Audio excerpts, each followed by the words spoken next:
I think it's important for us as white people to recognize the examples of white people showing up for transformation and change. For men to see the examples of men who showed up and the cross training. I think cross training is what we learn. I think Frederick Douglass is a great example of someone who really understood racism and it helped him understand his role as a man in battling sexism. This is what I want from white people around racism and abolition. And so, how do I show up around sexism and women's rights? Right. So, how do we do that kind of cross training across identities? And I think about that all the time. If I'm stuck on an issue of race, like I don't really know what to say or how to respond here. What if it was an issue of gender?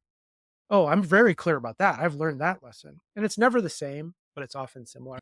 But I think we can also learn a lot from not just our white ancestors, but ancestors of all different backgrounds and perspectives and identities who have created transformation and change. And we're all building on their foundation. And our task, I think, is to take all of that work and come up with something even more sophisticated, even more nuanced, even more helpful, even a better metaphor. But I didn't come up with that metaphor on my own. I read so much stuff. I have a lifetime of things. Professor once said, I said, I'm thinking about studying this and researching this, but it's already been done. And she said, Karen Nicholas, she said, scholarship is cumulative. So your job is to take what has already been done and add to it. And then someone else will take that and add to it.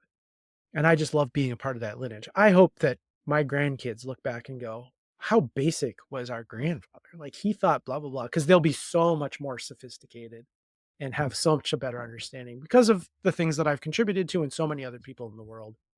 Um, I believe that progress, that moral arc of the universe bends toward justice, but we have to participate in that bending. It's not just going to happen on its own.